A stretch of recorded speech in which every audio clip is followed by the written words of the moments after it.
অনেক ধন্যবাদ। চেয়ারে বলবো সৌম্য আইচ রায়, তার বক্তব্য সেটিং, বিজেপি এবং তৃণমূলের মধ্যে সেটিংয়ের অভিযোগ। পরের বক্তা শতরূপ ঘোষ।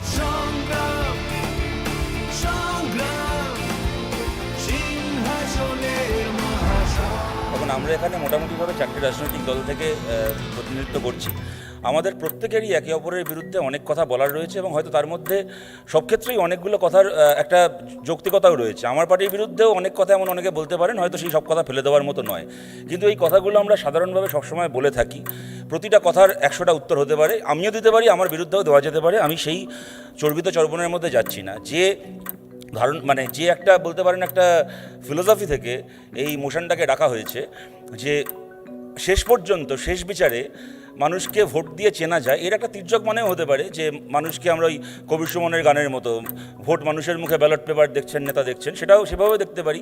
আবার এভাবেও দেখতে পারি যে বিভিন্ন রকমের জাতি ধর্মের বিন্যাস, লিঙ্গের বিন্যাসকে বাদ দিয়ে আমরা শেষ পর্যন্ত মানুষকে মানুষ হিসেবেই গণ্য করব, সৎভাবে গণ্য করব, এবং তারপর যে কোনো দল তার নিজের পলিসি অনুযায়ী কাজ করার চেষ্টা করবে।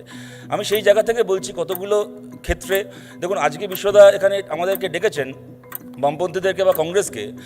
আপনারা বুকে হাত দিয়ে বলুন তো, 2021-এর বিধানসভা ভোটের যেদিন রেজাল্ট বেরিয়েছিল সেই দিন বিকেলবেলা ভেবেছিলেন 2024-এর লোকসভা ভোটের সময় সিপিএমকে আর কংগ্রেসকে আবার কোনো বিতর্কে আলোচনায় ডাকতে হবে? আপনারা কিন্তু কেউ ভাবেননি, হয়তো না ভাবাটাই স্বাভাবিক ছিল, একটাও আসন আমরা পাইনি। কিন্তু যাকে অনেকে ভেবেছিল, যাদের এক্সপায়ারি ডেট পার হয়ে গেছে, তারা যে 3 বছরের মধ্যে একটা দ্বিপাক্ষিক ভোটকে ত্রিপাক্ষিক করতে পেরেছে এবং তারা যেই লড়াই করছে, লড়াইতে ফিরে আসতে পেরেছে এমনভাবে যে আপনারা অন্ততপক্ষে আমাদের মতামতটাকে ইগনোর করতে পারছেন না, এর জন্য কিন্তু কিছু কৃতিত্ব নিশ্চয়ই আমাদেরও আছে। কিন্তু আশা করি আপনারা অনেকে এ ব্যাপারে আমাদের সাথে একমত হবেন যে আমাদের সামনেও হাজারটা সুযোগ ছিল এই জাতি ধর্ম বর্ণ এইসবের ভাগাভাগির মধ্যে মানে ওই ফাঁদে পা দিয়ে দেওয়ার। তা সত্ত্বেও কতগুলো কাজ আমরা করতে চেয়েছি, কতগুলো মানে দাবিকে সামনে রেখে আমরা লড়াই করেছি, যে দাবিগুলো জাতি ধর্ম বর্ণ নির্বিশেষে সব মানুষের জন্য আমরা করেছি। এবং সুযোগ পেলে এখান থেকে বলছি, যদি আমাদের জোটের সরকার হয়, সরকারে অংশগ্রহণ করার সুযোগ আমার পার্টির সামনে আসে, তাহলে অংশগ্রহণ করে, যদি সেই সুযোগ নাও আসে, যদি পার্লামেন্টে দাঁড়িয়েও এই কথাগুলো আমাদের যারা জিতে যেতে পারবেন তারা যদি বলার সুযোগ পান, এই কথাগুলো বলবেন, সব মানুষের জন্য বলবেন। প্রথম কথা, সুপ্রিম কোর্ট রায় দিয়েছিল অযোধ্যায় মন্দির তৈরি করার, মন্দির তৈরি হয়েছে, খুব ভালো কথা।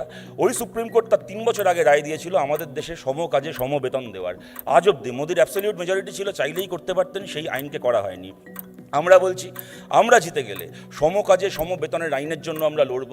আজকে যে ক্যাজুয়াল কন্ট্রাকচুয়াল চাকরির নাম করে মানুষকে দিয়ে 40,000 মাইনের কাজ 5,000 টাকা দিয়ে লোককে দিয়ে করানো হয়, করতে বাধ্য করা হয়, এই শোষণের দিন শেষ হবে। বিজেপি আপনাকে বলেছিল রাম মন্দির উদ্বোধনের দিন আপনার বাড়িতে প্রদীপ জ্বালাতে, যদি সম কাজে সম বেতনের আইন পাশ করানো যায়, তাহলে বছরে একদিন নয়, বছরে 365 দিন আপনার বাড়িতে প্রদীপ জ্বলবে। নিরাপত্তার, নিশ্চয়তার, মাথা উঁচু করে ডিগনিটির সঙ্গে বাঁচার প্রদীপ। সিপিআইএম ঘোষণা করেছে, আপনারা জানেন, এই প্রথম ভারতের কোনো রাজনৈতিক দল এটা ঘোষণা, কি বেল বাজছে গান শেষ হয়ে গেল, এই প্রথম ভারতের কোনো রাজনৈতিক দল এটা ঘোষণা করলো। আমরা তো দেখুন মমতা বন্দ্যোপাধ্যায়ের মতো বা নরেন্দ্র মোদীর মতো বলবো না যে বাংলা থেকে আমরা 42-টা আসন পাবো কি 30-35টা পাবো, আমরা জানি অত আসন আমরা পাবো না। একটাই কথা 2 লাইনে আপনাদের কাছে বলে শেষ করছি। বামফ্রন্ট সরকারের সময় যেমন আমরা গর্ব করে বলি আমাদের রাজ্যে দাঙ্গায় মানুষের প্রাণ যেত না, তেমন আবার এক বুক গঙ্গা জলে দাঁড়িয়েও আমাদের অতি বড় বিরোধী কথা বলতে পারবেন না যে আমাদের রাজ্যে কোনো হিন্দু মানুষেরও মন্দিরে গিয়ে পুজো করতে, কোনো রকম কোনো তার ধর্মকে পালন করতে কোনোদিন কোনো অসুবিধা হয়েছে। যাবতীয় ধর্মীয় সামাজিক প্রতিষ্ঠান ডিগনিটির সঙ্গে কাজ করেছে আমাদের রাজ্যে। জ্যোতিবাবু কখনো সকালবেলা কালীঘাটে পুজো দিয়ে দুপুরবেলা রেড রোডে গিয়ে নামাজ পড়ে বিকেলবেলা গঙ্গার ঘাটে গিয়ে ছট পুজোর কলা ভাসাননি।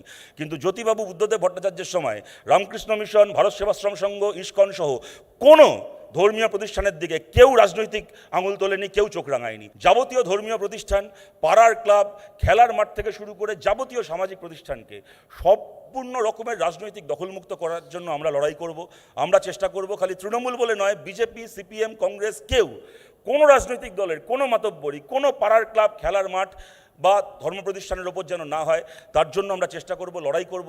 আমরা চাই দলমত নির্বিশেষে মানুষের কাছে আমরা আবেদন করছি, তৃণমূলকে বিজেপিকে যারা অতীতেও ভোট দিয়েছেন তারা কেউ আমাদের শত্রু নন, আমাদের লড়াই তাদের সঙ্গে নয়। আপনাদের সবার সমর্থন নিয়ে যদি আমরা জিততে পারি, তাহলে আপনাদের সবার পরামর্শ নিয়ে, আপনাদের সবার সাহায্য নিয়ে এই কাজগুলোকে আমরা করার চেষ্টা করব। সত্যি সত্যি সব মানুষের ভোটকে সমান মর্যাদার সঙ্গে দেখে সব মানুষের জন্য সমানভাবে কাজ করার চেষ্টা করবেন আমাদের প্রার্থীরা, আমাদের দল। সবাই ভালো থাকবেন।